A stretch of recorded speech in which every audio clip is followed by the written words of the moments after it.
this model uses a block of wood. In this case, they've got wheels on it to make it easy to move back and forth to simulate earthquake vibrations.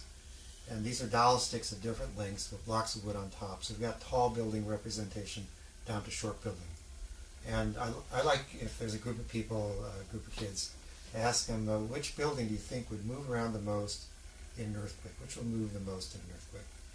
And very often they will pick the tall building, because this obviously is it's moving around, it seems a lot, even by itself right now. But, so then I generate the earthquake by vibrating the ground. Oh my goodness.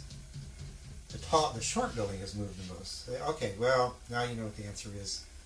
You get one more guess. So now a lot of people will change their guess and say, well, I think maybe the short one will move the most. So now I make another earthquake. Say, well, here's another earthquake.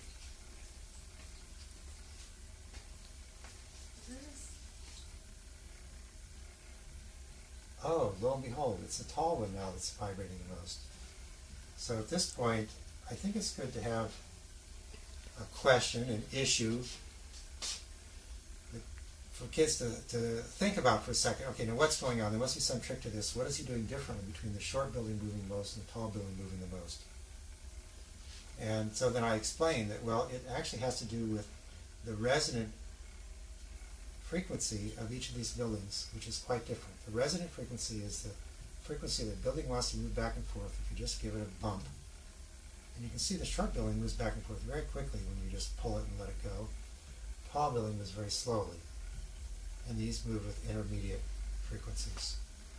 So if the ground motion is the same as the resonant period, resonant frequency of one of these buildings, the amplitude of the building motion will build larger and larger. So if I move the ground very rapidly back and forth, I'm giving a resonant frequency near this one.